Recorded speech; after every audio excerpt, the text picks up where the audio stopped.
Good, nice. I've just switched on the recording, and today is, you know, is a different topic, and sometimes we should shed PowerPoint presentations, and just speak, just share what is already there, something that is already created in the world, and that is exactly what I'm going to do. Yeah, I don't have except for one or two questions that I have prepared, and that's more towards getting you to focus on the question. But Adilama, today we don't have any PowerPoint presentation. But I do have a lot of things to show. So I'm going to share my screen, and I'm going to exactly show you the original source, or the source that I started reading about this, right? And it's such a, while people keep admitting as people join in, and today's you know some way we have coincided today's session with longevity and happiness, right? Today also happens to be Stay Active Movement's 50th webinar session. So we have continuously, except for 1 week, we have been continuously doing this for 50 weeks. And thank you, each and every one of you, for being there, for being contributing your time, your efforts, and your well wishes. Thank you so very much once again. And while we spoke about the longevity of the human mankind, the human race and mankind, and that is where this thought, okay, why not talk about a good life originated. And today I'm going to share with you some great insights about wow, for the 50th session. Thank you so much, Sumati ma'am. I'm equally excited about we completing 50 sessions. 50 is not easy, right? It's half a century, and it has taken 1 year, right? Approximately 1 year for us to complete our 50 sessions. Not it definitely has not been an easy task, for sure. But yes, uh, it's always exciting to be here, and it's always exciting to share something with all of you. Jagan, do you want to add one or two Yes, lines about the 50th yes, session? Akash. I was a bit nervous, no? Last week was the 49th. I didn't know how to take it across and what topic should we deliver. And I didn't know whether you will be available for this week. So, my usual problem, no? Overthinking. So then we spoke and things are fine. And, looking back what we had as a discussion in the initial stages, how far are we going to take this across? What will happen? All those kind of things, right? Remember, we were sitting in coffee day and having this chat for almost 3 to 3.5 months before we started off. I'm happy Yes. looking back. 1 year gone in a jiffy, and a lot of interesting topics has come across. A lot of new thoughts. The process has been different. So I enjoyed the journey of 1 year. Yes, absolutely. Thank you so much for sharing, Jagan. And I think one of my most profound learnings, Jagan, if you allow me to share, has been to learn. Because when we have to come and share here, we need to first learn whatever we want to share, and that I think has been an immense learning. Thank you, each and every one of you, for being there for us, and then for doing what we have been doing every Tuesday, 9 p.m. So with that, let's jump right into what we want to show you. So I'm going to share my screen. How many of you know this gentleman by name Robert Waldinger? How many of you know this gentleman by name Robert Waldinger? Not many, because he's not a very famous scientist and all, but he's what the work that he's done has become extraordinarily famous. It has become a very important place for research. It has led to a lot of developments and some new things, and that is what we are going to focus. One of the things that we are going to focus today. What was Robert Waldinger's research all about? And how is his research um, helping us take some important decisions about this interesting thing that we are trying to live called life? Yeah. So this is how it all started when Robert Waldinger did he is a researcher based out of the Harvard Medical School, and he also published a book. This actually sums up what his research totally is. Let me show that to you.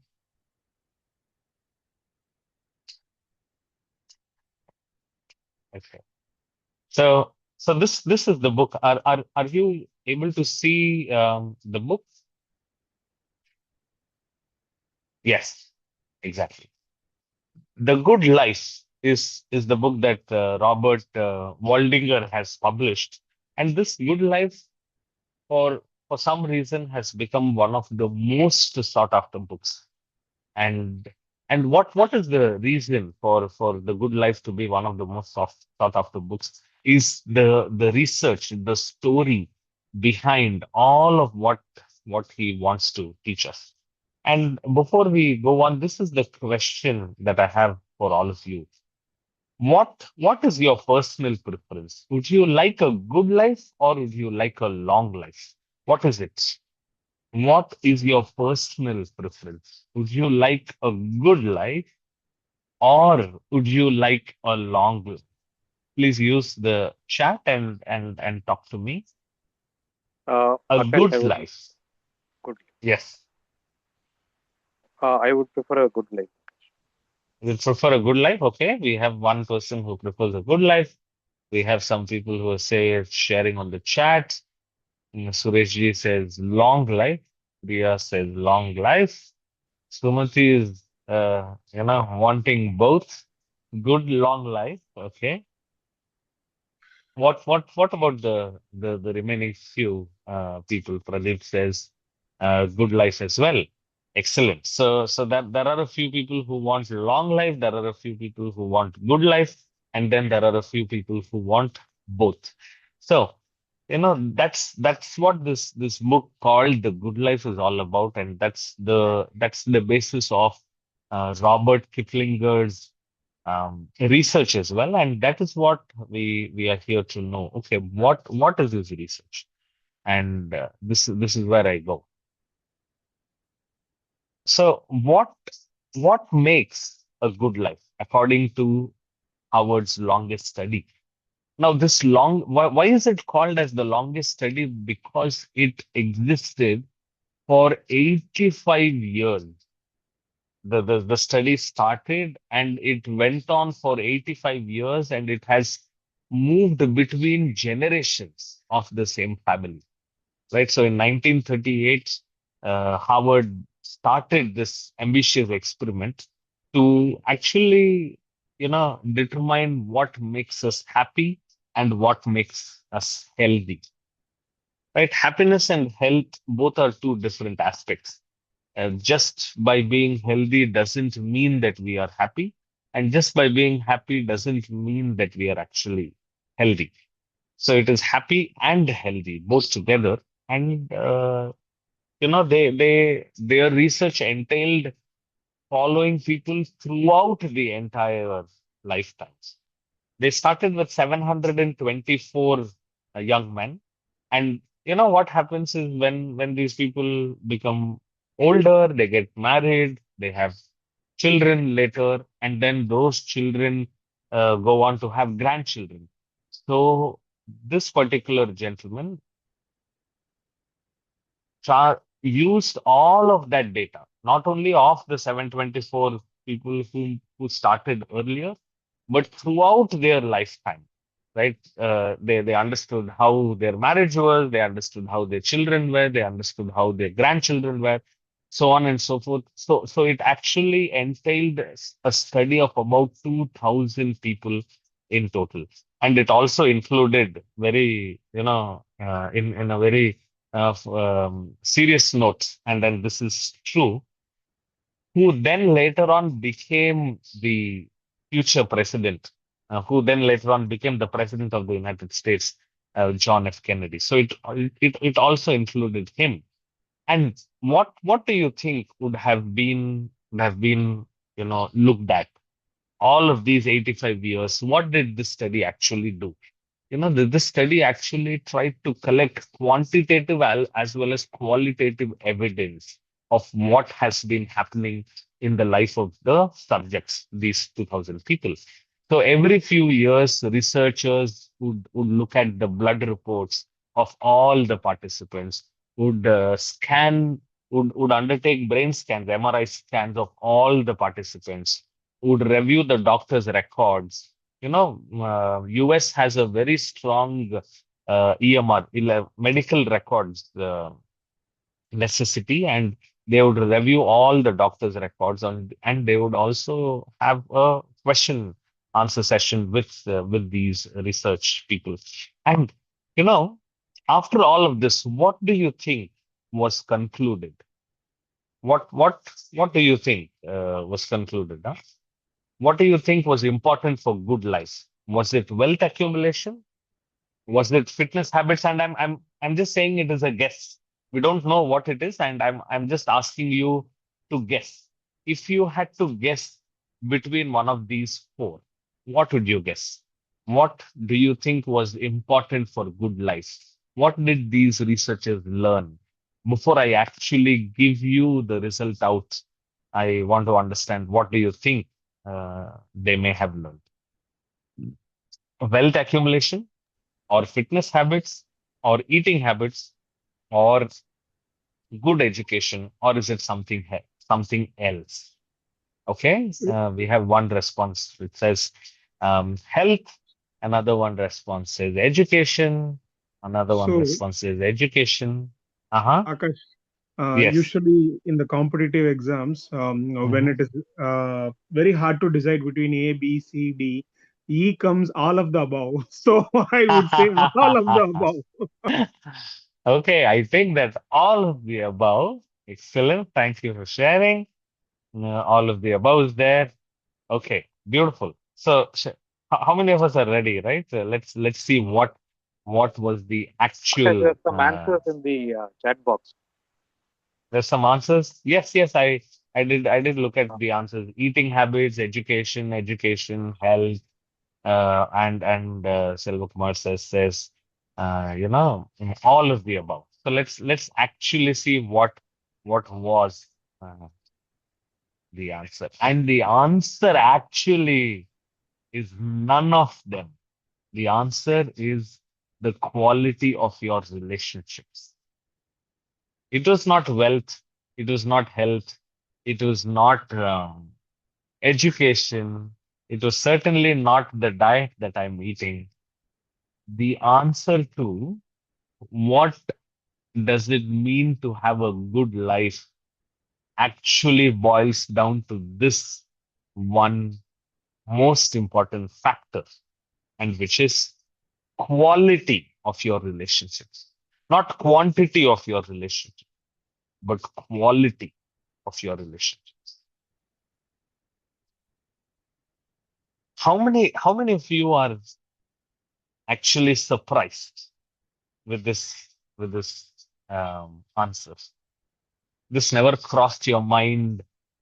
This is not what you expected. How many of you are literally surprised? This never crossed your mind. This is not what you expected. You definitely expected something else. Okay, Sureshji says definitely he's very much surprised. Okay, who else is very surprised? Who else thinks that oh my God, this never even occurred to me that something Something as simple as quality of relationships could be, but it's not simple. Huh? Let me correct my words. It's definitely, relationships are definitely not simple at all. We also says yes, okay. So, all of this research, the 85 years of work that has been undertaken by one of the largest institutions in the whole world, the Harvard, says that the most important factor that determines your happiness, that determines a good life, is actually the quality of your relationship. And let's dwell a little more. In the earlier years of the research, even these researchers did not accept that, yeah, warm relationships could protect the heart and mind. Even they did not accept. But what happened is, when they kept on seeing the evidence again and again and again and again, it is pure evidence, right? It is not something that has been made up. It is not something that has got created out of a wish. It is real evidence that came out of the study. So let's try and understand further, what do they mean by quality of the relationships. Individuals with strong and supportive relationships show great mental as well as physical health.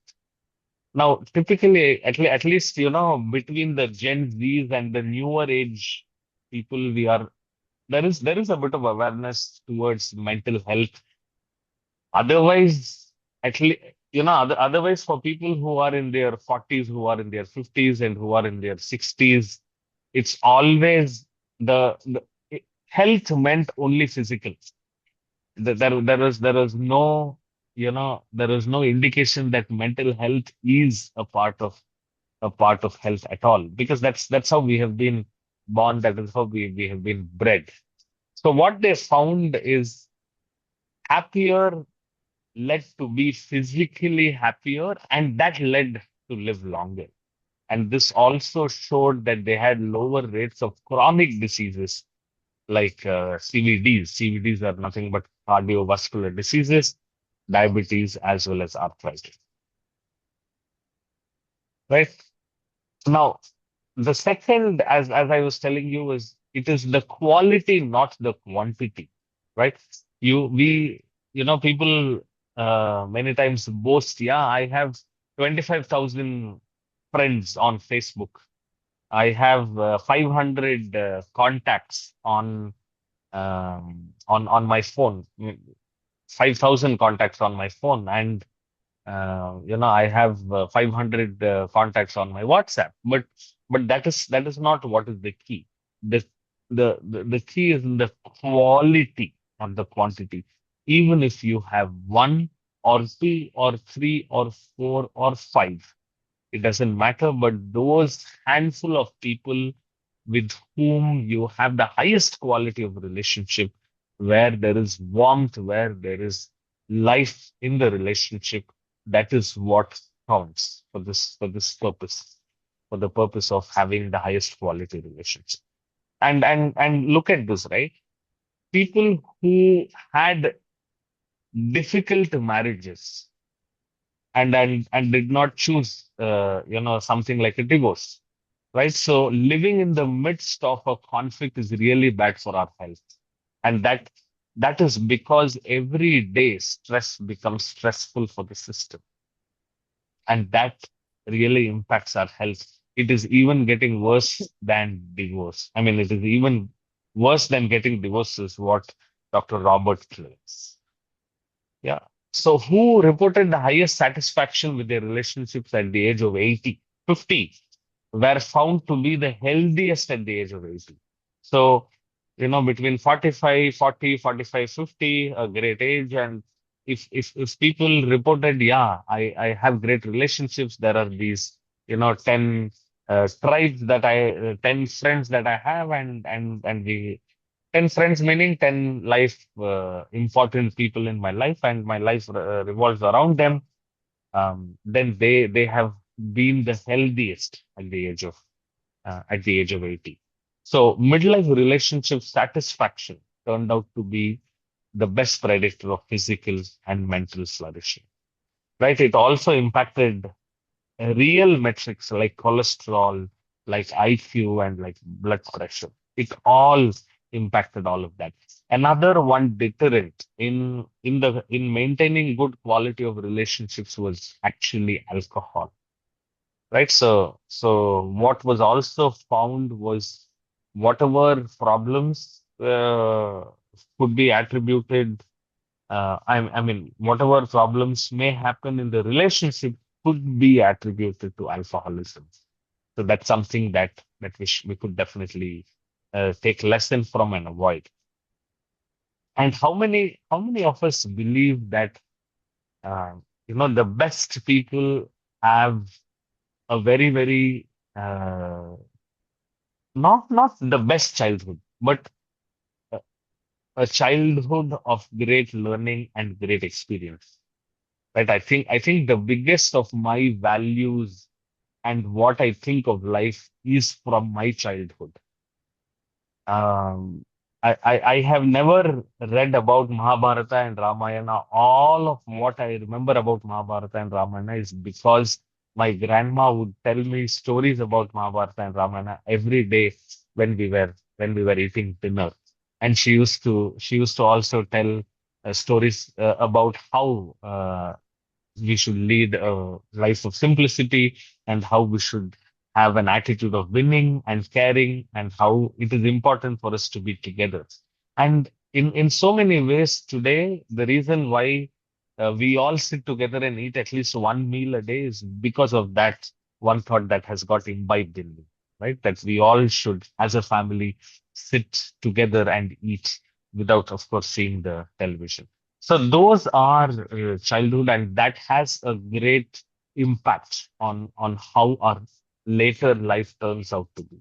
It is not that a bad childhood will promise a bad future, but a lot better childhood always guarantees a lot better future. That's what the the exact thing is.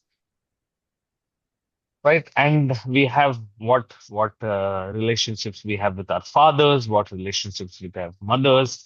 In fact, there is the study also understood that when we don't have good relationships with either of our parents, at an later age, our risk of dementia increases. So the risk is not DNA based. The risk is not about how many people in our family tree had dementia earlier. The risk significantly is based on how was our relationship with how was our relationship with our parents, and how is our relationship with our children. So that's the risk that shows about dementia. So if we want to avoid dementia, we should have good relationships with our parents, and we should have good relationships with our children. That is what it means. Many of us may feel that, yeah, good enough, having enough money is very important, but that is only important up to a certain point, right? Beyond a point, they found that increase in money did not equal to increase in a good life. That is what they found, right? So beyond a point, money does not really help us have a extra happiness, because we all experience something which we call as hedonic adaptation. And this term called hedonic adaptation is what we say, where if I get this today, I'm happy about it only today. Tomorrow, I'm unhappy about it because I have got it. So now I need something more, and I need something more, and I need something more. That's what is called as hedonic adaptation, right? So really, wealth did not produce that extra little happiness, and it is more to do with the quality of the relationship than anything else. So, contrary to the common assumptions, participants generally became happier as they aged, particularly from middle aged onwards. Yeah. That is the time when they started maturing into wholesome beings. Typically, that is the time when we also start understanding the realities of life, and that we have a huge life ahead. And it is very essential for us to understand that the emotional well-being comes as a priority to ensure that we have a good life, to ensure that we have a happy life. And this is not being told by me, it is being told by the most important, longest study ever conducted in the whole of this universe. So, in conclusion, what they say is the good life is built with good relationships. Taking care of your body is important, but tending to your relationships is a form of self-care too. These relationships are not those on WhatsApp. These relationships are not those on Facebook. These relationships are not those on LinkedIn or Twitter or Instagram. These relationships are real people around us. And that is what the author says is the quality of your close relationships that matter. Quality of your close relationships that matter. Now, Prakash, we have Prakash, spoken I a have little a bit question. about, 1 second. Now, we have spoken a little bit about the good life. Now, before we move on to the long life, because both are important, right? Good is also important, long is also important. And then some of you at the beginning said it's not only good or not only long, but both are important. So I have for both of you the study. But right now, before we move on to the long life, how many of you have something to share at this point in time? Jagan, you already have in the form of a question, in the form of a statement, I, in the form of a yeah, in the form of a fact that you agree with this, you disagree with this, it's okay, but open to listen. Yes, yeah. go ahead, Jagan. Mine is a question. Uh, See, I have a lot of friends outside. Okay, and there are four people in my family. So, like, when you said the word close, right? Like, uh, does it include only the family members, or it can be people from outside also? So it need not include the family members alone. So typically in another research, Jagan, what what has been told is we cannot have, I mean, we cannot practically have more than 25 to 30 relationships that are close to us. That's the maximum. Yes. That is the maximum. We cannot have more than 25 to 30 relationships that are close to us. You know what do we mean by having close relationships? Mm, what does it mean? It means to be there for them, right? It means to assist them. It means to share, what's happening around you with them, caring for them, talking to them. Mm, Be you should matter to them. Yeah. And for some reason, Jagan has frozen. The minute I said Sorry. you should matter to them. No, no, no. I'm Yeah, yeah. there. So, so, Yeah. so, to how many people can you matter, Jagan? To how many people can we help?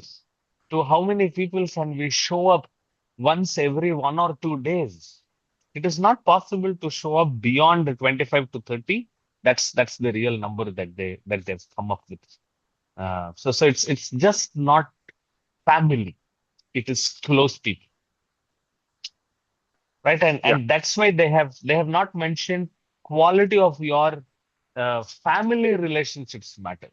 No, it is Mm. quality of your close relationships matter. It could be with your spouse. It could be with your children. It could be with two of your best friends. It could be with Akasha. Mm. Got So it. at this Thank you. point of time, Sorry, Jagan. Yes. At this point of time, I have to share one thing. When we talk about close relationship, many times, even myself, confuse people who are really extrovert and can connect with people, a lot of people easily and have more acquaintances. We think that their relationship is a quality one, but that's not the case. Absolutely. I agree. I agree with you as well. So while I was telling to Jagan, the max that you can have is 25 to 30, right? And as rightly the gentleman pointed out, is that we cannot say that, okay, when we are an extrovert, we have many relationships outside, and that means that we are close with everyone. No, they should they should matter to you, right? That is what close relationships mean. Thank you for putting that thought across. Priyama, please go ahead. You have something to share? Sir, once they did a study about the oldest people who are alive, and they asked them what. Please don't tell about it. Hang Okay, on, please. okay, you're going to talk about it. Okay, okay, okay. Okay. Yes, yes. Thank you. We Priya ma'am, you can share once I finish, so that we keep the curiosity on. Okay. So there's some chat that has come up. I wanted to say the dynamics in the family as the answer. Okay. I think this is quite much earlier. Yes. So Jagan, did you get when we said that it's not family alone, what we say Yeah, is yeah. close I'm relationship. very much. I got it. Yes. So folks, this is a great time for us to wake up, for us to, take stock of who these close relationships are that matter to us, right? And it all has to begin from within, right? Don't think whether you matter to them or not right now. Think whether they matter to you or not. Yeah. And I think that is how you should take this forward. See what you need to do. Get that sense out that, yeah, I will commit myself to having better quality of close relationships. I will show up for them. I will be for them. I will extend my arms. I will be a shoulder. At the same time, don't let your love and your affection choke them, right? So we don't want to do that as well. Sometimes we know that too much of love, too much of affection, too much of caring also chokes people. So let's not do that, but let's focus on the quality, not on the quantity at all. And that is what the research says. That is what the whole world should also start believing in. Yes. And moving on to the second part of today's session, which is about Akash, longevity. Yes, please Akash, go if on. you permit, Selva here. Yes, yes, yeah. So one thing is mattering the most is very, very important. Yes. I would like to share a thing which happened to me during my first year in college, some 25 years ago. Uh-huh. Second year. We usually have a close group of friends, and we thought we are friends, really close friends. And there was one session where we were all openly discussing, saying how we all connected, and things came up. At that point of time, one person told, saying that, hey, though you were close to me, I was not so close to you because I did not you did not matter to me, is what Mm. he voiced out and told in the second year, which was really surprising. At that point of time, I thought relationship is fulfilled only when it is reciprocated. If it is not, it is not at all a quality relationship, is what that came to my mind. I just thought I could share that at this point of time. Absolutely. See, at some point in time, we definitely need reciprocation, right? Whether it is with children, whether it is with spouse, whether it is with friends. it always cannot be give and give, and then we don't get anything back in return. But what I was trying to put on to the table is, don't judge right now to begin with that you matter or you don't matter. You can do that along the way, and for you it happened 1 year later. For a few people it may happen, a few months later. For a few people it may take a few years. It is okay to understand and to move on. Is that good enough, Selvaji? Got it. Thank you. Thank you very much. Excellent. So moving on to the second section is, what is the longest living humans have in common? Now, amazing research again. And how many of you know that there are something called as the blue zones on on Earth? They have identified something called as the blue zones. How many of you are aware? Blue zones. Anybody who's aware of blue zones? Jagan, do you know about these blue zones? The first time hearing about it. No? Okay. Seemingly that I don't have responses on chat. I presume that not many people are aware of blue zones. So let me share that with you. Blue zones are those zones in on Earth where a concentration of people who have lived to 100 years, right, is seen. Are those areas, those pockets on Earth where a concentration to those who have lived to 100 years are seen. That is what blue zones. Yeah, that is what blue zones are.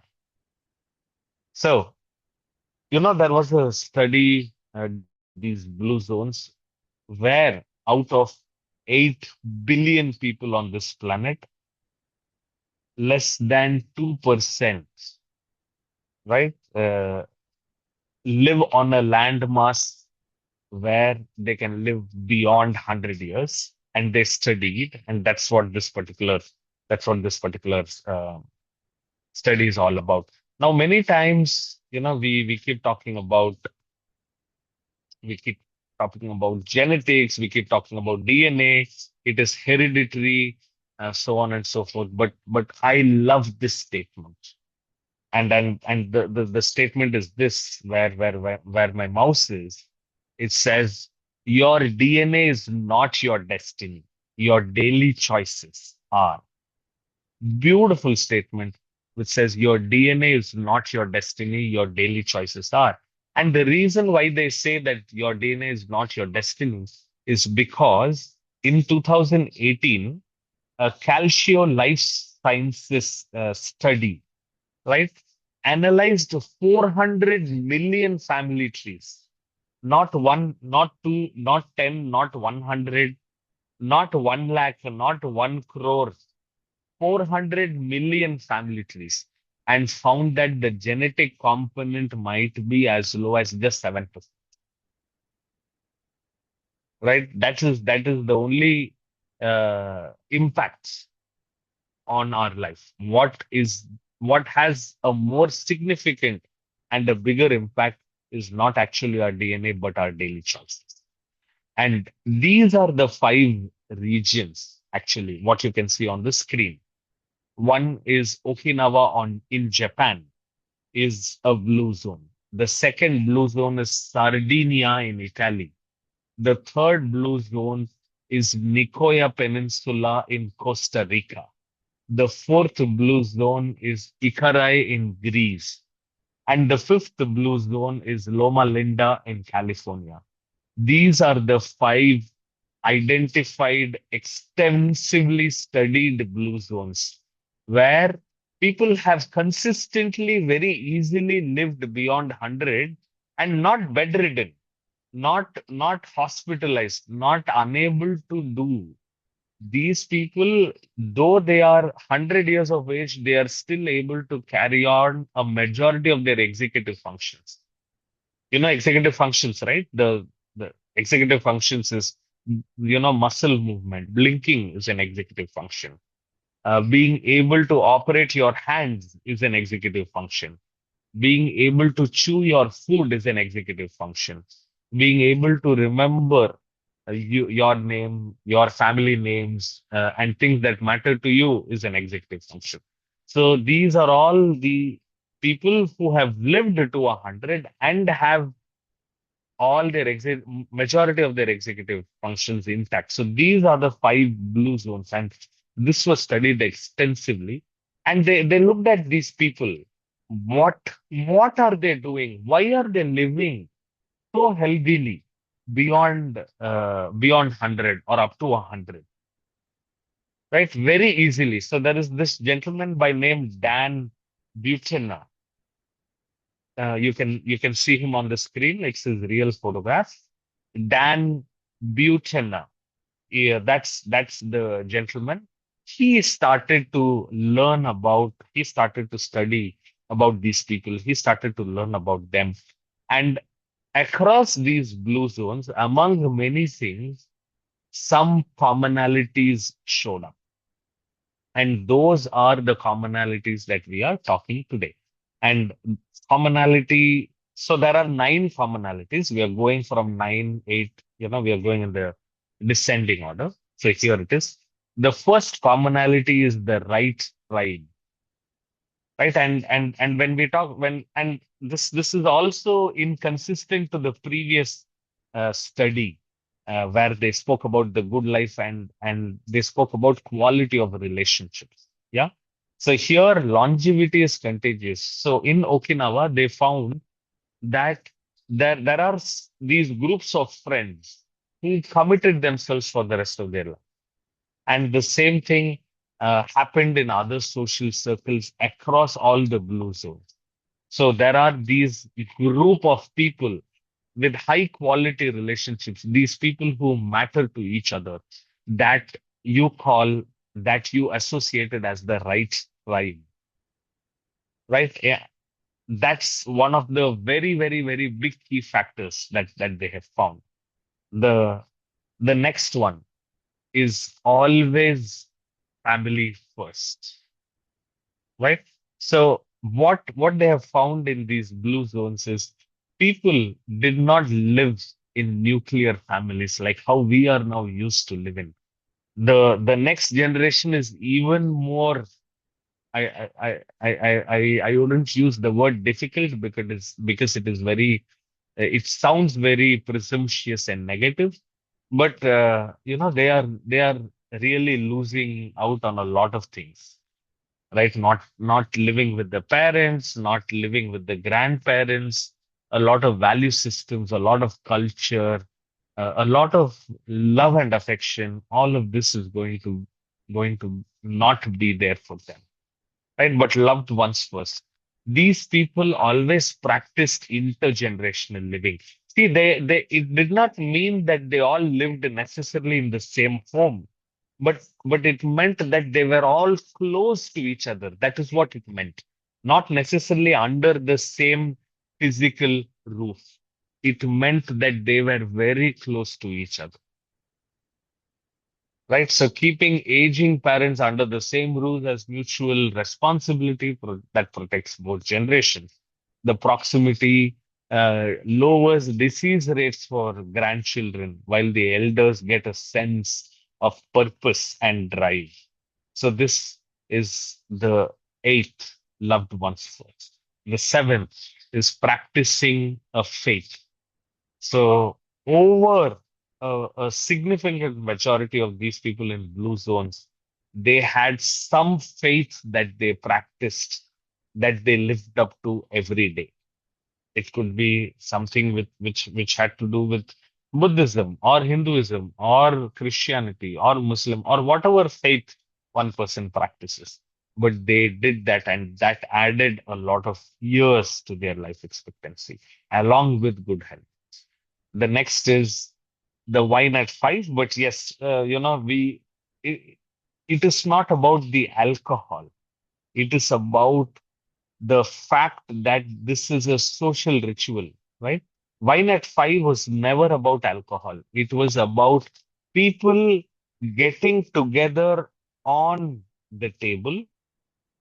It was not about sharing their drinks. It was more about sharing their difficulties, sharing their thoughts, sharing their ideas, having fun, laughing, talking their stresses out, talking their problems out. That was one of the key things that also came out of the study.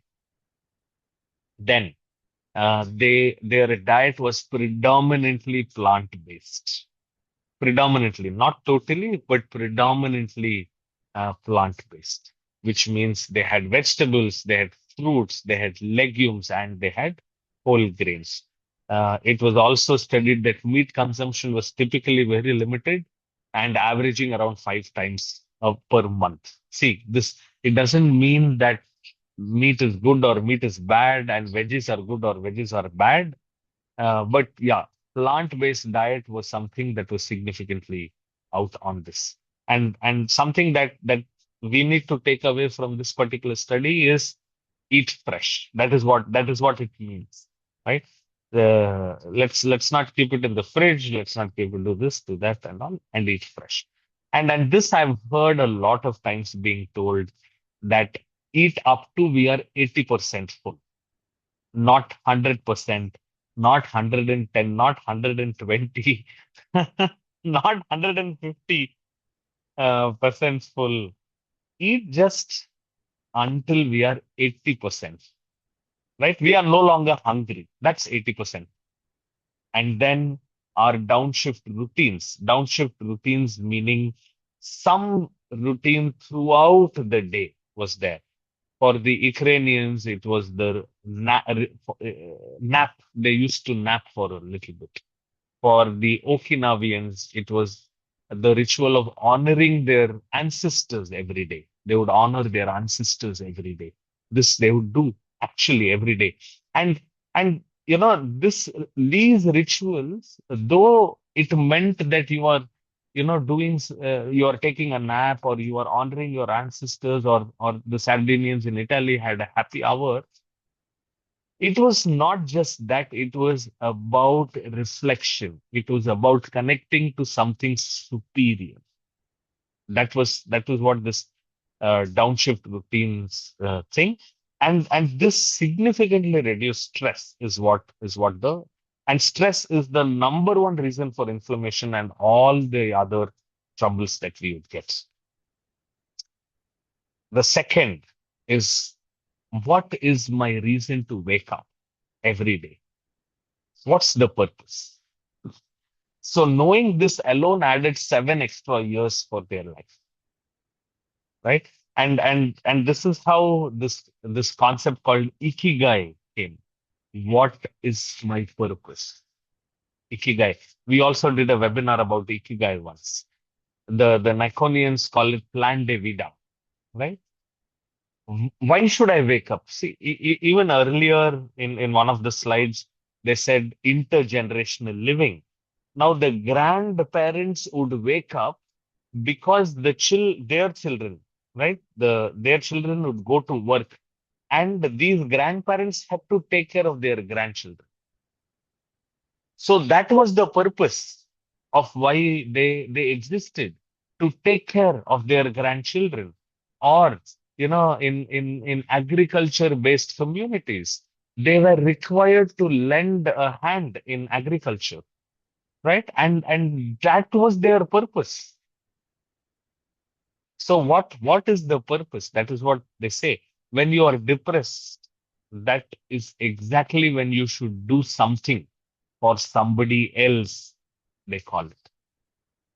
Right? And there is this nice word that I got to know only today. And today meaning after I read this research. Aimlessness. There is no aim. Why should I wake up tomorrow morning? I don't know. Oh, this is the biggest killer. Having a purpose resolves. And this is not in the order of the importance. Huh? All of these 9 habits are essential. Move naturally. Yeah, they don't do marathons once, twice, or thrice a year, but their lifestyle is designed around moving. Their lifestyle is designed around movement, right? They walk in gardens, they climb the stairs, they do small distance walks.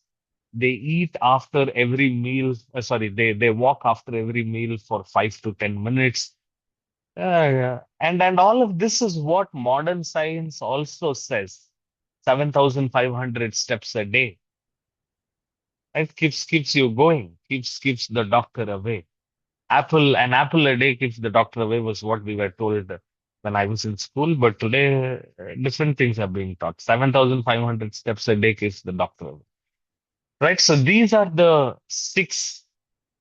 uh, these are the nine. Move naturally, purpose of life, downshift, the 80% rule, plant-based diet. Wine at 5, of course, it was not about alcohol. It was about the sharing that happens on that table. It was about the mingling that happens during the time. Loved ones first, which is nothing but intergenerational living, belongingness, and having the right tribe, having the right circle. Oh, it feels that we can have both a good life as well as a long life. Because after all, we get a human life in I think roughly about 475 or 476 births. One of it is the human life, so why not we make the best of it? Ladies and gentlemen, we have so much of good literature, so much of good research, so much of good ideas, not ideas, proven things that have come out. So why not? Okay. Japan, yeah, you said. Okay. Should we not have blue zones in Himalayas where the place where Nobel. So I think these are the top five blue zones, right? They are not the only blue zone, but in terms of the population which has crossed 100 years, these are the top five. Of course, Himalayas may be, but it may not be on the top five list. Yes, I'm open to questions. I'm open to thoughts, ideas, sharing. What do you guys think? Is this overwhelming? Did you never know this? No, I don't agree with this. Anybody has any point to share? Or I, you know, one of my friends said I don't even want to think about longevity living because thinking of that itself adds a lot of stress, it seems. So if any of you have that kind of a remark, yes, please, most welcome. Sir, Sureshji, what this what do is you think? Priya here. Yes, yes, please go on. So, sir, why I chose long life instead of good life is now looking back at my life, I feel I have done a lot of stupid things in my 20s. Mhm. And I understood that only when I was in my 40. Don't we So, all? yeah, Don't so we all? so I must be doing something stupid. So if I if I live up to my 60s, I will try to make up for the mistakes that I have done. I do not want to die a regretful person. If I am given the time to make up for my mistakes, I will surely try to Yes, rectify yes. them wherever May possible. I add or may I add to what you said? May I Mhm. offer another version, right? The past is the past. Let's flourish in the future. Sure. Yeah. So Yeah. please, I would not approach, oh my God, I did mistakes in my 20s, mistakes in my 30s, and hence I should undo it in my 60s and 70s. Instead, let me think, okay, what has happened has happened. I did what I did with the no limited knowledge that I had at that point in time, but let me flourish now and let me Yes. flourish in the future. That is the way forward. That's how we grow. Beautiful, beautiful. Thank you very much. And then that's a very valuable thought that you brought out. Thank you.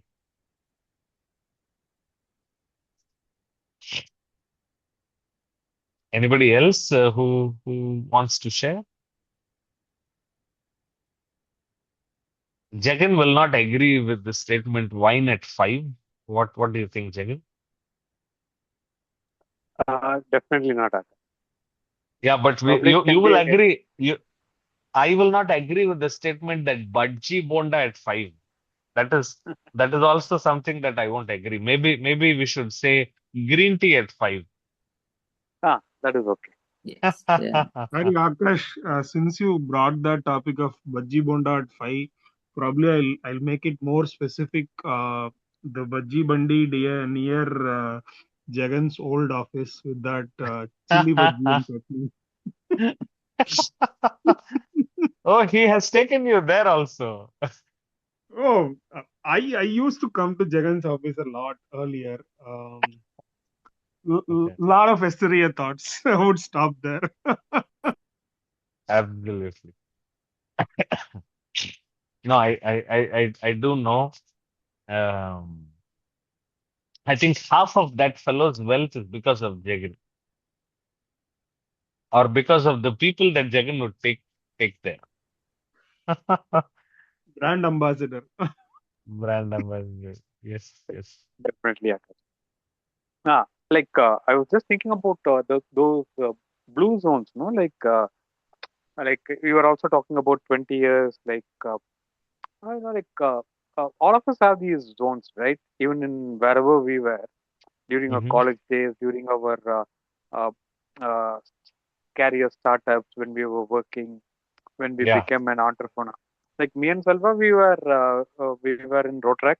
Like we he was in KCT, so we used to meet a lot. We used to have a circle. That relationship went on for 10 years before he moved on to Chennai.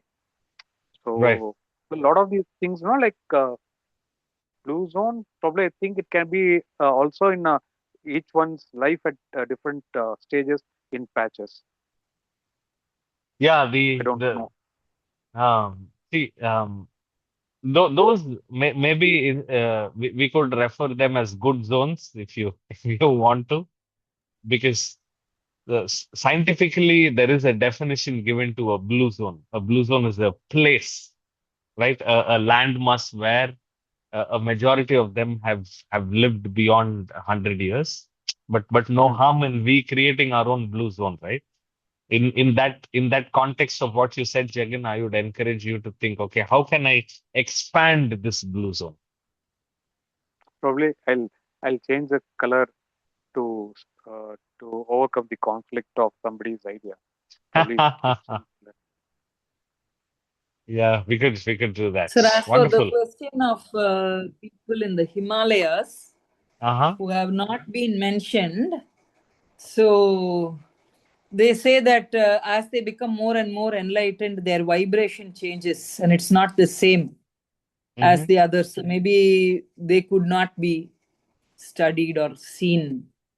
They could not be studied or Yeah. seen. Oh, I get it. Uh-huh. Right, Yeah, right, so they right. say Siddhas are still around in the Himalayas, but they are in a different body frequency, which cannot Um, be seen or heard by the general population. by by human beings. Now they change their body vibrations once they reach enlightenment because they don't want disturbance. Absolutely. It could be so.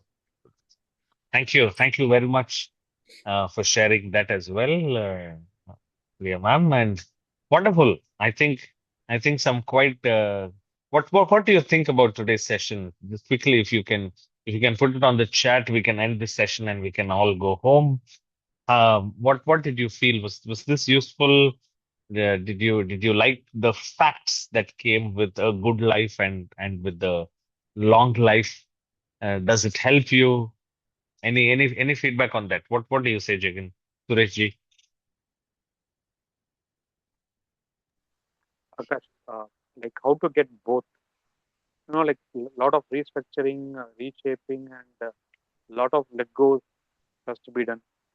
Like having this program just after New Year, I think many of them would have been would be thinking about what to pull in and what to push out.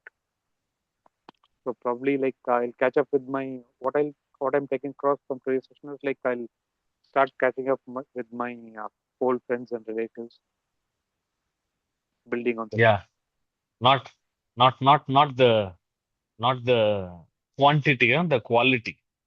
Yeah, Yeah, excellent. thank you.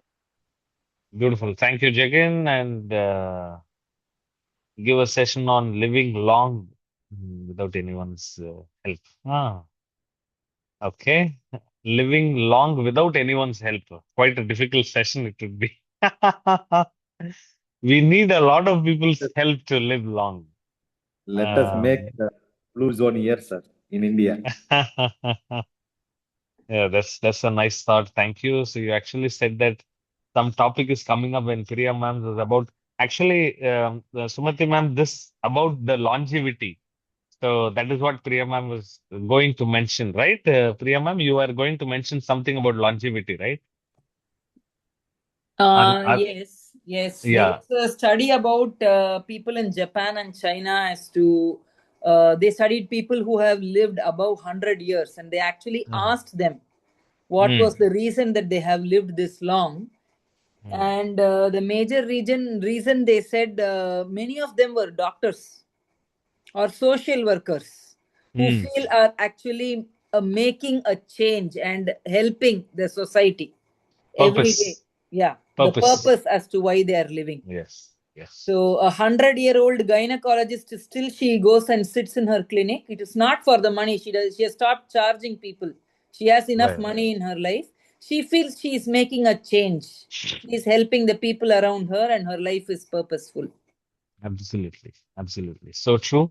Thank you so much. And that was what this the 9 habits also one of it was obviously purpose.